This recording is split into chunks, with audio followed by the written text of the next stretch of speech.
దేవదేవునికి హృదయపూర్వక స్తోత్రాలు. సంఘ బిడ్డలందరికీ కూడా ప్రభు యేసుక్రీస్తు నామములో శుభములు, దీవెనలు, ఆశీర్వాదములు కలుగుగాక. ఆమేన్. మనం ఈ యొక్క తుయతైరా పట్టణం కోసం చెప్పుకున్నాం.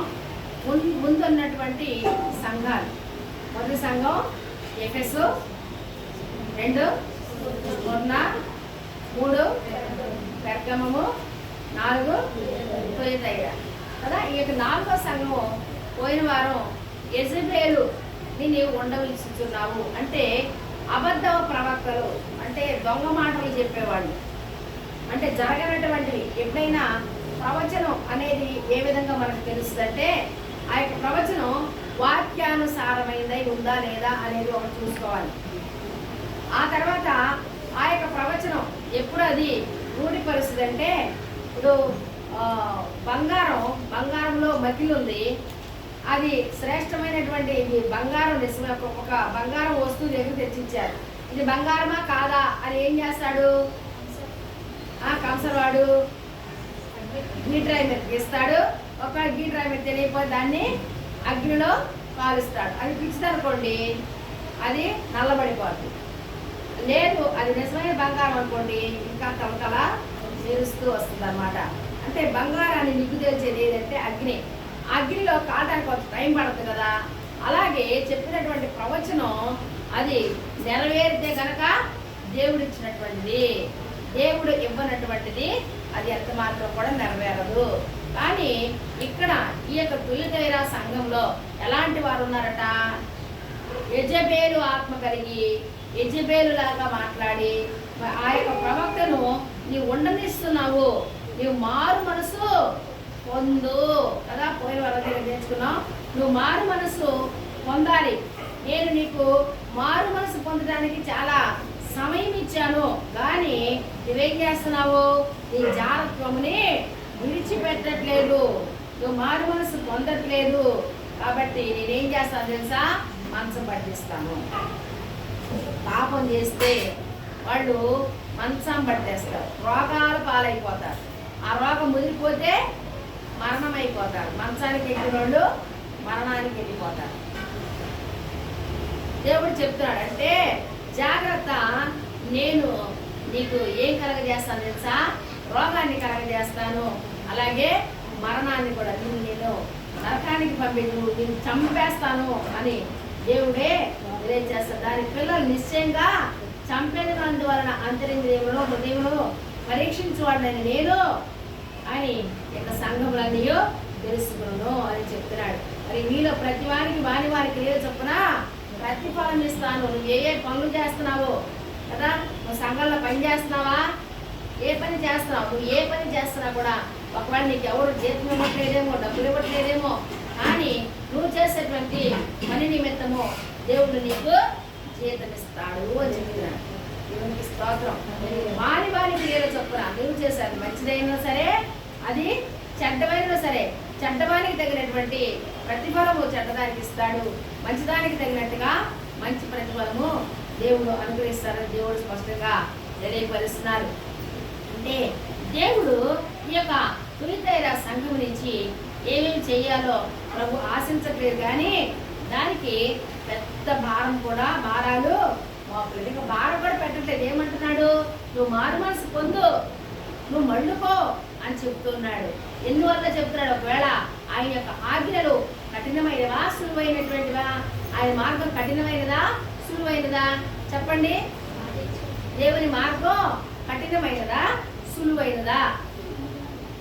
చూడండి, మత్తయి సువార్త 11వ అధ్యాయం 29వ వచనం 30వ వచనం, ఈ రెండు కూడా చూస్తే అక్కడ అంటున్నాడు, నేను సాధ్యములను నీనవస్తలబడను కనుక నీ మీద నా కాడి ఎత్తుకుని నా యొద్ద నేర్చుకొనుడి, అప్పుడు మీ ప్రాణములకు విశ్రాంతి దొరుకును.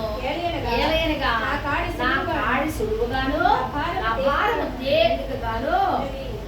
హల్లెలూయా. చూసారా? ఆయన దగ్గర నేర్చుకోవాలి.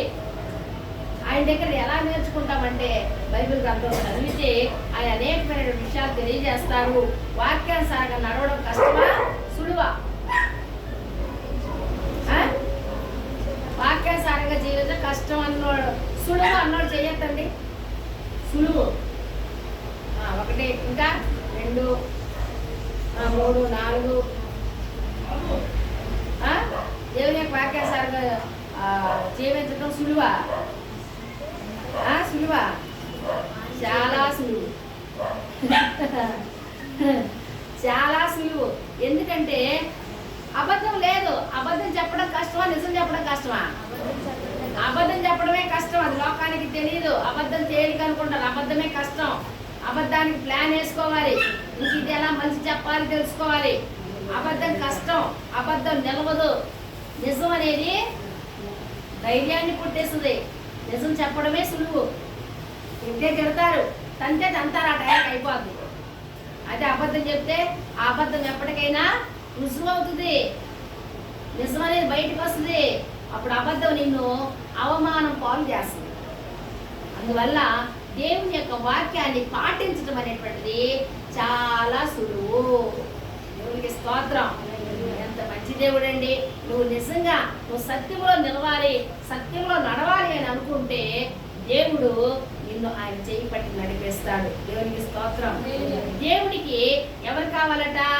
నిజమైనటువంటి స్నేహితులు, నిజమైన సేవకులు కావాలి. నిజంగా పనిచేసే వాళ్ళు కావాలి. అబద్ధంగా వద్దు. నటించే వాళ్ళు దేవునికి వద్దు. అబద్ధ ప్రవక్తలు దేవునికి ఎంత మాత్రం కూడా ఇష్టము లేనే లేదు. చూడండి, కొరింథీయులకు రాసినటువంటి మొదటి పత్రిక 15వ అధ్యాయం 2వ వచనంలో చూడండి, మీరు దానిని అంగీకరించి దేనిని అంటే ముందు వచ్చిన చూస్తే సువార్త. మీరు సువార్తను అంగీకరించారు. మీరు దాని ఎందు నిలిచి సువార్త ఎందే మీరు నిలిచి ఉన్నారు.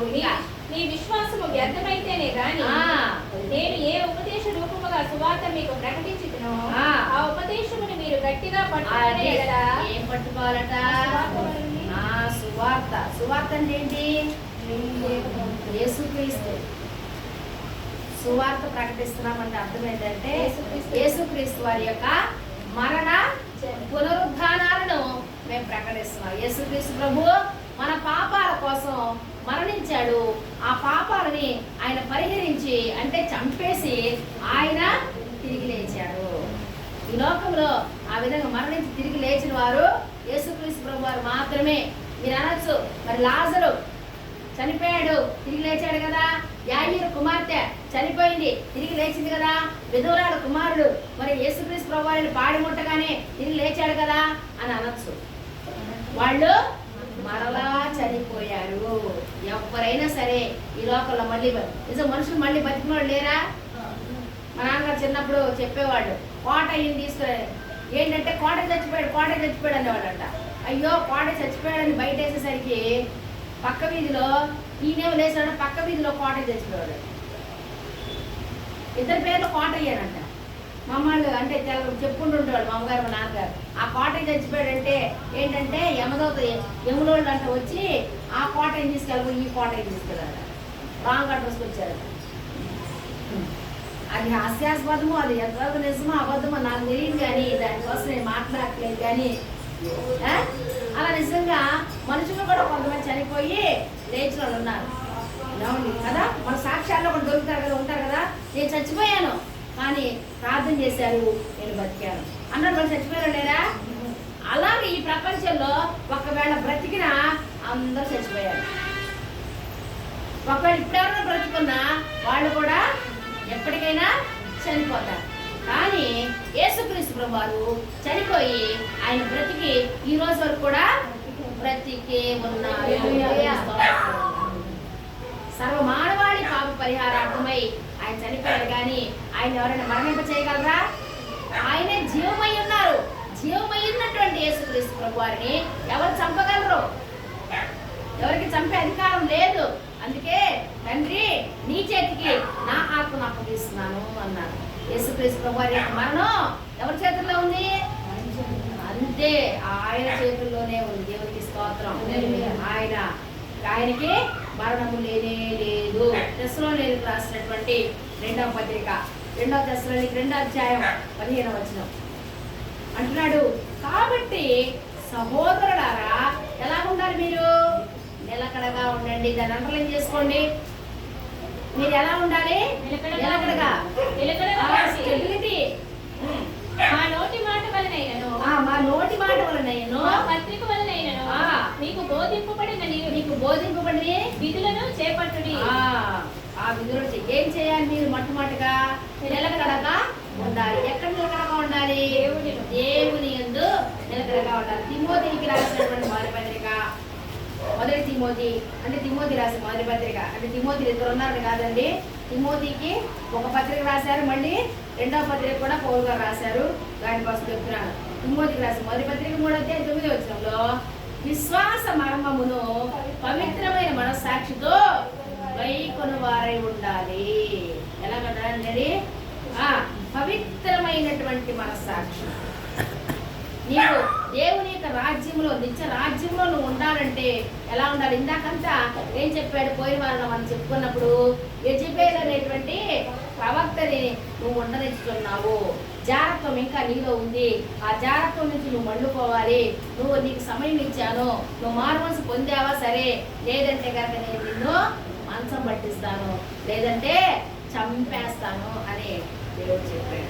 ఎవరైతే ఆయన నామని విశ్వాసం ఉంచినటువంటి వారు ఉన్నారో, ఎవరైతే నిలకడగా ఉన్నారో వారి కోసం 2:25 నుంచి చెప్తున్నటువంటి మాటలను మనం ధ్యానం చేస్తా ఉన్నాం. తీతుకు రాసిన పత్రిక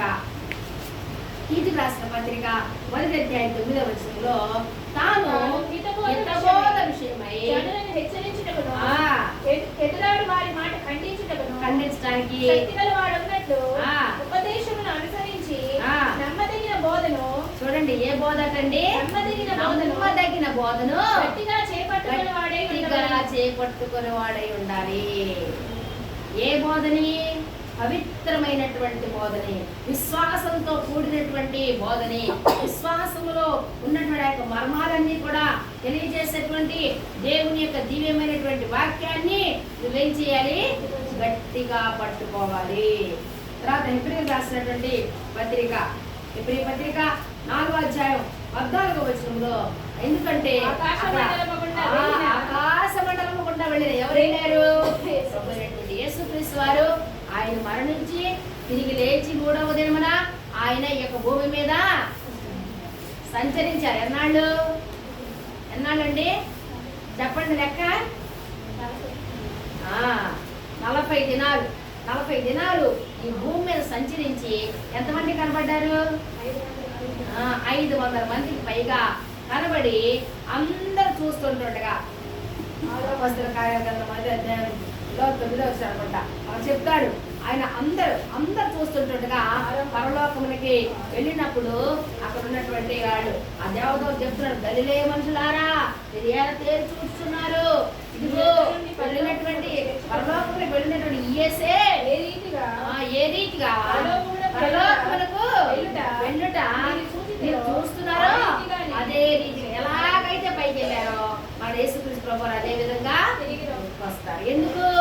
ఎవరైతే ఆయన నామని విశ్వాసం ఉంచినటువంటి వారు ఉన్నారో వారందరినీ తీసుకెళ్ళాలి. మరి కొంతమంది చచ్చిపోయి మరి మృతులుగా ఉన్నారు కదా, వాళ్ళు పాతి పెట్టబడ్డారు కదా అంటే వాళ్ళు కూడా వారి యొక్క శరీరాలు కూడా రెప్పపాట్లు లేస్తాయి.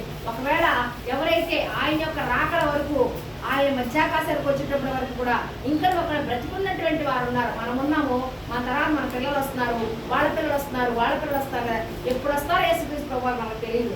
ఈ ఘడియ రావచ్చు, ఎప్పుడైనా రావచ్చు, మనం చనిపోయినాకైనా రావచ్చు. కానీ మన వాళ్ళు ఎంతమంది చనిపోయారు కదా, 1వ శతాబ్దం నుంచి ఎదురు చూస్తారు యేసుక్రీస్తు ప్రభువు వస్తారని. కానీ ఇంతవరకు రాలేదు. ఆయన యొక్క సమయం, తండ్రి యొక్క గడియ, దేవుడు ఎప్పుడు పంపిస్తే యేసుక్రీస్తు ప్రభువు అప్పుడు వచ్చేస్తారు. వచ్చినప్పుడు ఆయన మరలా మధ్యాకాశానికి వచ్చి చనిపోయినటువంటి వారేమో వారి యొక్క శరీరాలు రెప్పపాటులో మారిపోయి మహిమ శరీరాలతో ప్రభు ఎత్తుకెత్తబడతారు. ఎవరైతే బ్రతికున్నటువంటి వారు ఉంటారో వారి యొక్క శరీరాలు కూడా రక్త మాంసములు దేవుని రాజ్యములో స్వతంత్రించుకొననేరము. కాబట్టి ఇది పాపమైనది. ఈ ఫ్లెష్, ఇందులో పాపం ఉంది, ఈ శరీరంలో పాపం ఉంది. పాపం అంటే దేవునికి అసహ్యం. కాబట్టి అందువల్ల ఈ శరీర రక్తాలతో మనం వెళ్ళం. మన యొక్క శరీరాలు కూడా రెప్పపాట్లో మారిపోతాయి. ఆయన యొక్క సన్నిధికి వెళ్తాం మనం. దేవునికి స్తోత్రం కలుగుతుందాక. అదే చెప్తున్నాడు, ఆకాశ మండలం గుండా వెళ్ళినా దేవుని కుమారుడు. ఆయన ఏమై ఉన్నాడు? ప్రధాన యాజకుడు. ఉందా ప్రధాన యాజకత్వం? లేదు. మనం నేను అదే చెప్పాను, మన యొక్క గూగుల్ మీట్ లో నాకు అంశం ఇచ్చారు. ఏంటంటే మనం చెప్పాను కదా, మీరే ఉన్నారు సాక్ష్యం కదా, మేము రాలేదు ఆ రోజు. ఆ రోజున ఎమ్మిమ వాళ్ళ ఇంట్లో ప్రార్థన అయింది. ఏం ఎమ్మిమ వెళ్ళిపోయిందా? ఎమ్మిమ వాళ్ళ ఇంట్లో ప్రార్థన అయింది. ఆ రోజు గూగుల్ మీట్ లో నాకు చెప్పమన్నారు ఏంటంటే, స్త్రీ సంఘంలో ఉపదేశించచ్చా, సంఘ కాపులుగా ఉండచ్చా అనేది చెప్పినప్పుడు వీళ్ళందరూ ఉన్నారు. అన్ని ఉన్నారా? దేవునికి స్తోత్రం. ఆ రోజున చెప్పడానికి దేవుడు నాకు గొప్పనిచ్చారు. ఎందువల్ల ప్రధాన యాజకత్వం అనేది లేదు. ఇప్పుడు ప్రధాన యాజకుడు ఒక్కడే, ఆయన ప్రభు అయినటువంటి యేసుక్రీస్తు వారు ఆయన పరలోకంలో ఉన్నారు. మనందరి పక్షాన ఆయన విజ్ఞాపనం చేస్తారు. తండ్రి కుడిపార్శ్వం కూర్చుని మీరేం చేస్తున్నారు, మీరు ఎదురు కనుక మీరు క్షమించండి అనేటువంటి ప్రార్థన యేసుక్రీస్తు ప్రభు వారు కనుక శిలువ మీద ఉన్నట్టుగా చేయకపోతే ఎవరికి కూడా రక్షణ లేదు. మరలా యేసుక్రీస్తు ప్రభు వారు పరలోకం నుండి ఇప్పటికి కూడా మన కొరకు ఎవరైతే రక్షించబడినటువంటి వారు ఉన్నారో వారందరి పాపాలు తండ్రి క్షమించండి అని ఆయన ప్రధాన యాజకుడు ప్రార్థన కనుక చేయకపోతే, ఆయన పస్కా బలి పశువు కదా, ఆయన చేయకపోతే ఈరోజు మనకు కూడా భూమి మీద పాప క్షమాపణ లేదు. ఎంతో రుణస్థులం మనము, తండ్రి అయినటువంటి దేవునికి రుణస్థులము, ప్రభు అయినటువంటి యేసుక్రీస్తు వారికి రుణస్థులము, మనతో కూడా ఉన్నటువంటి పరిశుద్ధాత్మ దేవునికి కూడా మనము రుణస్థులము. ఎందుకంటే ఆ రోజుకి మనందరినీ కూడా సిద్ధపరుస్తుంది ఎవరంటే పరిశుద్ధాత్మ దేవుడు. దేవునికి స్తోత్రం కలుగుగాక. అలాగని ముగ్గురు దేవుళ్ళు అందామా? కాదండి, ముగ్గురు కూడా ఏకమై ఉన్నారు. ఇదిగో నీ పేరు పెట్టుకో, లేదంటే నా పేరు పెట్టు. సజీవ కుమారి, శరీరం వేరు, సజీవ కుమారి ప్రాణం వేరు, సజీవ కుమారి ఆత్మ వేరు అని చేయగలమా? చేయలేం. ఈ శరీరము మాట్లాడుతున్నా ప్రాణం ఉంది, లోపల ఆత్మ ఉంది. ఈ మూడు ఉన్నదే సజీవ కుమారి. ఈ మూడు ఉంటేనే, అలాగా ఈ మూడు ఎలాగైతే ఒక్కడలో ఉన్నాయో అలాగే తండ్రి అయిన దేవుడు, కుమారుడు యేసుక్రీస్తు వారు, పరిశుద్ధాత్ముడు ఏకమై ఉన్నారు. దేవునికి స్తోత్రం కలుగుగాక. అంత గొప్ప దేవుణ్ణి, సత్యాలు తెలియజేసేటువంటి దేవుణ్ణి మనం కలిగి ఉన్నాం. 26, 27 వచనాల్లో మనం చూస్తే, అంటే కలిగిన దాన్ని గట్టిగా పట్టుకోమని. ఏం పట్టుకోవాలి? నీ యొక్క విశ్వాసాన్ని నువ్వు గట్టిగా పట్టుకోవాలి. నీకు యేసుక్రీస్తు ఆ ప్రభు వారు వస్తారని నమ్మికను నువ్వు గట్టిగా పట్టుకోవాలి. దేవుని యొక్క వాక్యాన్ని నువ్వు గట్టిగా పట్టుకోవాలి. 25 వచ్చి చెప్తుంది కదా, 26, 27 వచ్చి, నేను నా తండ్రి వలన అధికారం పొందినట్లు చేయిస్తూ అంతం వరకు జాగ్రత్తగా చేయడానికి జనుల మీద అధికారం ఇచ్చేదను. హల్లెలూయా. ఏం చేస్తారండి?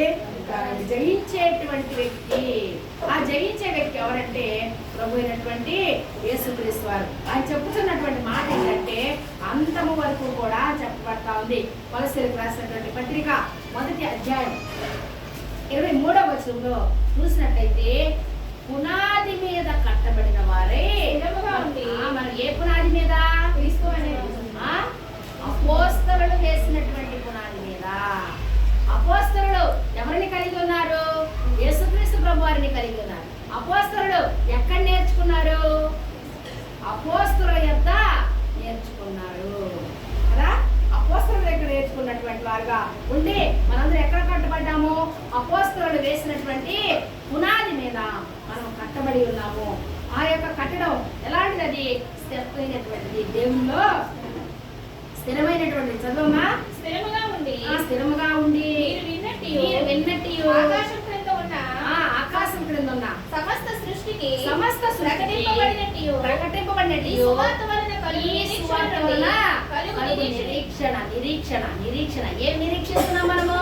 ప్రభువైనటువంటి యేసుక్రీస్తు వారు మధ్యాకాశానికి వస్తారు, మనం అందరం కూడా రెప్పపాటులో ఎత్తబడతాము అనేటువంటి దానిని మనము నమ్ముతా ఉన్నాము. దేవునికి స్తోత్రం కలుగుగాక. ఫిబ్రవరి రాసిన పత్రిక 3వ అధ్యాయం 14వ వచనంలో చూస్తే అక్కడ 13, 14 రెండు కూడా కలపబడి ఉంటాయి. ఆ మధ్యలో చూస్తే నేడు అనబడి సమయం ఉండగానే, చూడండి, నేడు అనేటువంటి సమయం ఉండగానే మనం ఎలా ఉండాలంటండి? సిద్ధపాటు కలిగి ఉండాలి. ప్రతి దానికి నేడు. ఎప్పుడైనా రేపు కాదు, నేడు. నేడే సిద్ధపాటు. నువ్వు ప్రార్థన చేసుకోవాలా? నేడే చెయ్యాలి. నువ్వు ఇంకేదైనా మంచి పని చేయాలా? నేడే చేయాలి. చదవమ్మా. నేడు సమయం ఉండగానే ఉండగానే ప్రతిదినము ఎప్పుడంటే ప్రతిదినము ఏ రోజుకి ఆ రోజు ప్రతిదినము ఒకరినొకడు బుద్ధి చెప్పుకొనుడి. ఏం చేయాలి? బుద్ధి బుద్ధి చెప్పుకోవాలి. నీ సహోదరుడు తప్పిదం చేస్తాడు అనుకో, రే ఏమన్నా ఏ దేవుడు నమ్మా ఏంట్రా నీకు ఈ పని? ఏయ్ దేవుడు నమ్మా అమ్మాయి ఏంటి నీకు ఈ పని? నువ్వు ఖచ్చితంగా గద్దించాలా. వాడు ఎవరైనా సరే, వాడి నీ సహోదరుడే కదా, పాడైపోతే చూస్తా ఊరుకుంటావా? వాడు చెయ్యరాని పని అంటే వాక్యానికి విరుద్ధమైనటువంటి పని ఏది చేసినా కూడా వాడిని మనం ఖండించాల్సినటువంటి ఆవశ్యకత ఉంది. చదువుమా. ఏలయనగా ఎందుకు తెలుసా? మొదటి నుండి మనకున్న దృఢ మనకున్నటువంటి విశ్వాసము అంతము మట్టుకు ఎప్పటి వరకు అండి? అంతము అంతం అంటే ఎప్పుడు అంతం? ఏ అంతం? అంతాలు చాలా ఉన్నాయి. ఏ అంతం? ఆ? మనం చచ్చే వరకు అని అంతం. ఒకవేళ ప్రభు రాకడ వరకు అని, ఈ రోజే రాకడా అని సిద్ధపడి ఉండాలి. లేదంటే ఈ రోజే నా చివరి దినమేమో తెలియదు కదా, ఎవరికి ఏ రోజు చివరి దినమో తెలియదు కదా. అయ్యో నిన్నున్నాడు ఇవాళ చచ్చిపోయాడు కదా, ఏ టైంలో చచ్చిపోయాడు ఇవాళ డేట్ వేస్తారు కదా. ఇది ఇప్పుడు వరకు బతుకున్నాడు, నిన్నున్నాడు, నిన్నటి డేట్ కొన్నాడు, ఇవాళ డేట్కి లేడు. అందువల్ల ప్రకటన చెప్తుంది మన పరిశుద్ధ గ్రంథం, మీరు నిన్నటి వారు. అందువల్ల మనం ఏం చేయాలి? అంతం వరకు, మన ప్రాణం పోయే వరకు కూడా గట్టిగా చేపట్టి ఉండాలి. మత్తయి సువార్త 24వ అధ్యాయం 13వ వచనంలో అక్కడ కూడా ఏం చెప్పబడతా ఉందంటే, అంతం వరకు సహించువాడు. ఏం సహించాలి?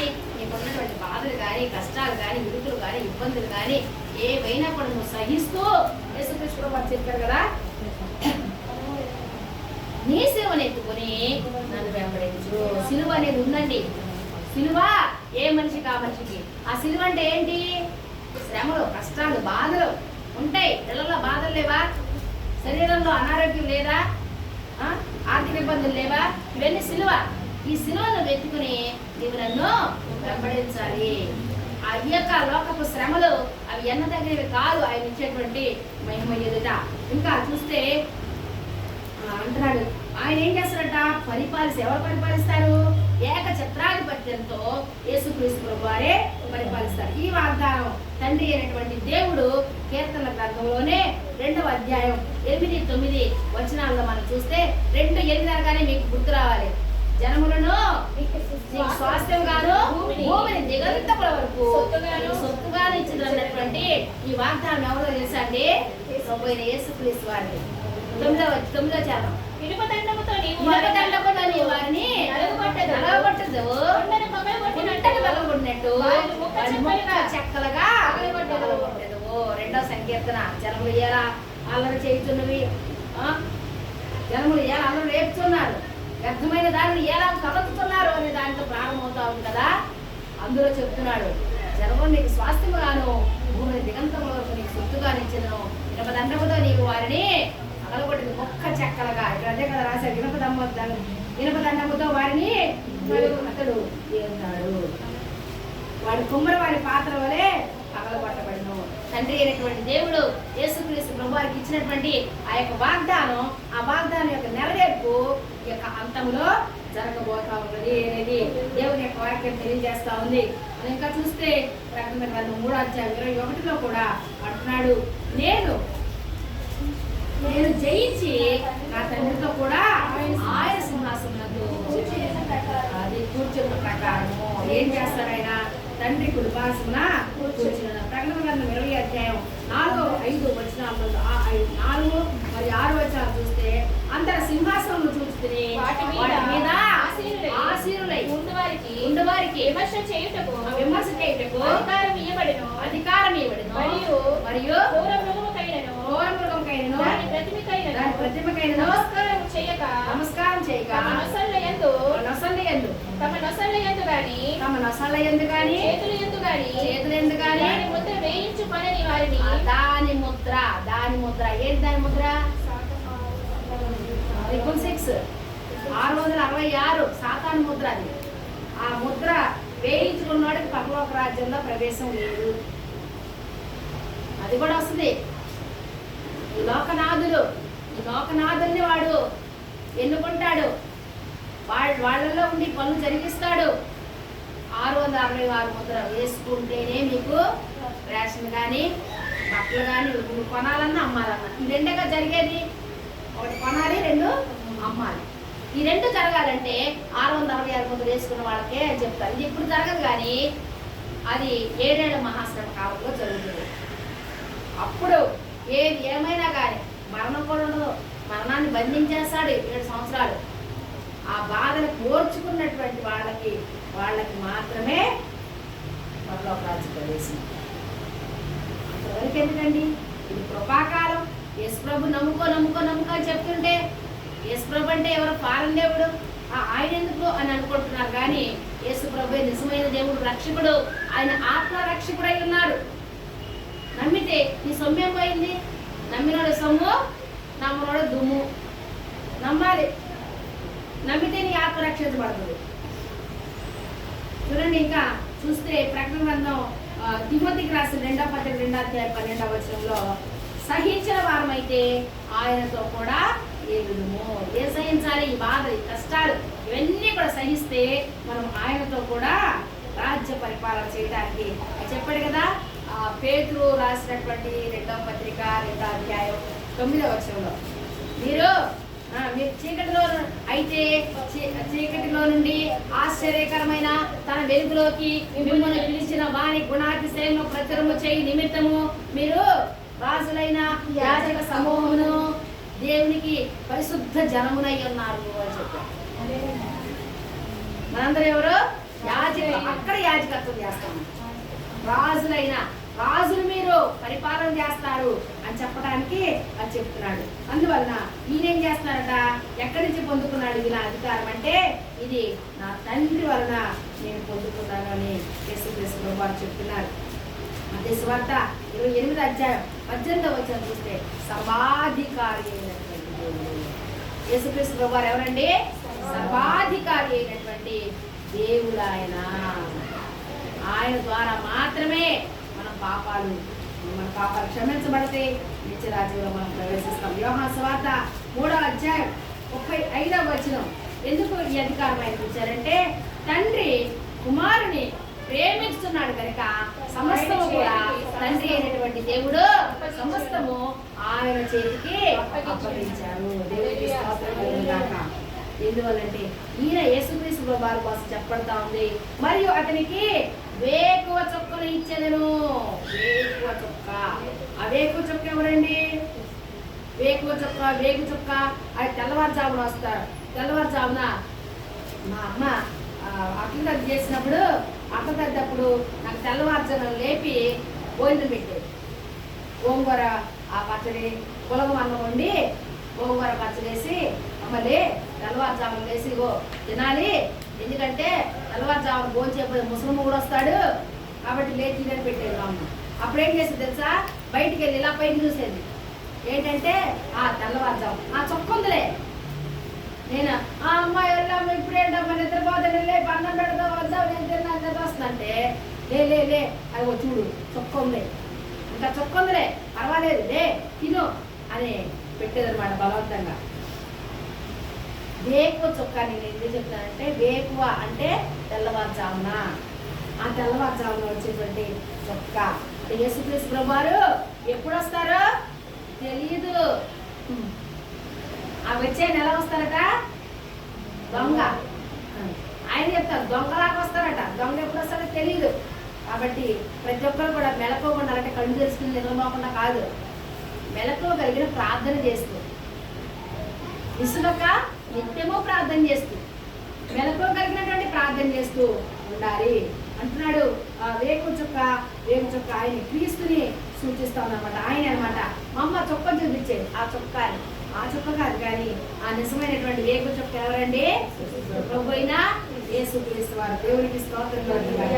చూడండి, ప్రకటన గ్రంథం 22వ అధ్యాయం 16వ వచనంలో యేసు అక్కడ చెప్తున్నాడు, ఈయన ఎవరట? దావీదు యొక్క వేరు చిగురు. దావీదు యొక్క వేరు చిగురు ఎవరు? యేసుక్రీస్తు ప్రభువారు. ఎందుకంటే దావీదుకి ఆయన వాగ్దానం చేశారు, నీ సంతానాన్ని తీసుకొస్తాను, తర్వాత నీ యొక్క సింహాసనాన్ని నేను స్థిరపరుస్తాను, నీ సింహాసనం మీద ఉండి అతను రాజ్య పరిపాలన చేస్తాడు. ఎంత మంచి దేవుడు అండి, సర్వోన్నతమైన దేవుడై ఉంటుంది. సామాన్యమైనటువంటి మానవుడే కదా దావీదు. దావీదు ఎన్నుకున్నాడికి ఏర్పాటు చేస్తాడు, జనానికి తెలియట్లేదు. ఇదిగో మన సీఎం చంద్రబాబు నాయుడు గారు వచ్చారు, వచ్చి నేను నీతో కలిసి పార్ట్నర్షిప్లో ఒక బిజినెస్ చేయాలనుకుంటున్నాను అంటాడు. అన్నారు అనుకోండి, ఎలా ఉంటుంది మనకి? వా, సీఎం గారు చంద్రబాబు నాయుడు గారు నాతో కలిసి వాళ్ళ పార్ట్నర్షిప్ అట, బిజినెస్, ఆహా ఓహో మీతో నేను గలనా అంటామా చంద్రబాబు నాయుడు గారు. కానీ సర్వోన్నతమైనటువంటి దేవుడే నీతో డీల్ ఏర్పాటు చేసుకుంటున్నాడు. ఎంత సంతోషం ఆయన అంటున్నాడు, నువ్వు నాతో కూడా ఉంటాను. ఎంత మంచి దేవుడండి. ఎవరున్నారండి ఇలాగా? ఎవరికైనా ఉన్నాడా ఇలాగా మాట్లాడే దేవుడు? ఎక్కడైనా ఉన్నాడా? యేసుక్రీస్తు మాట్లాడే దేవుడు. యేసుక్రీస్తు నువ్వు ప్రార్థన చేస్తే వినే దేవుడు. యేసుక్రీస్తు నువ్వు పిలిస్తే కనబడేటువంటి దేవుడు. కనబడతాడు, వినబడతాడు, నేను టచ్ చేస్తాడు. ఆయన స్పర్శ కలిగినటువంటి దేవుడు. అయితే ఇవన్నీ కూడా చెప్తున్నాడు. ఈ పరిస్థితి ఏంటి? ఈరోజు ఇలాంటి దేవుడిని కలిగి ఉన్నావు కదా, ఇంకా నువ్వు అబద్ధాలు చెప్పే విధంగా, ఇంకా నువ్వు జాగ్రత్తం చేసే విధంగా, ఇంకా వ్యభిచారం చేసే విధంగా నువ్వు ఉన్నావా? అబద్ధాలు ఆడుతున్నావా? నీ ఇష్టాసారంగా జీవిస్తున్నావా? తగులు పెట్టుకున్నావా? కొట్లాటలు పెట్టుకుంటా ఉన్నావా? వాదనలు పెట్టుకుంటా ఉన్నావా? జాగ్రత్త. నువ్వు వాక్యానికి విరుద్ధంగా ఏదైతే చేస్తా ఉన్నావో దానికి దేవుడు ఒప్పుకోవట్లేదు. పిల్లలు, మీరు మీ తల్లిదండ్రుల యొక్క మాట వినాలి. తల్లిదండ్రులారా, మీరు మీ పిల్లల్ని ప్రేమించాలి. మీ పిల్లలని సరైన క్రమశిక్షణలో పెట్టాలి. దేవుని యొక్క వాక్యానుసారంగా మీరు నడిపించాలి. దేవుడు తెలియజేస్తా ఉన్నాడు. ఇది దేవుడి స్థానంలో తెలియజేసిన 6వ అధ్యాయంలో చెప్తున్నాడు అన్ని. ఓ ఇశ్రాయేలు వినుము, నీ దేవుడు అద్వితీయుడైనటువంటి యెహోవా ఆయన.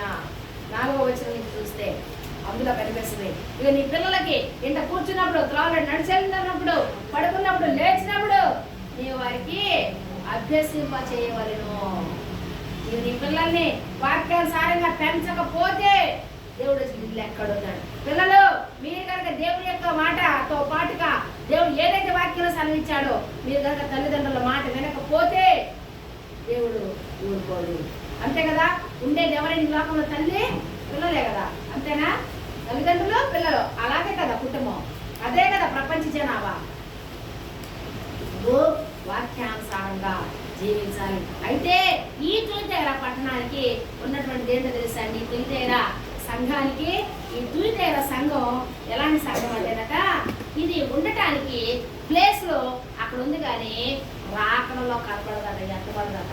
అంత ఘోరం అండి.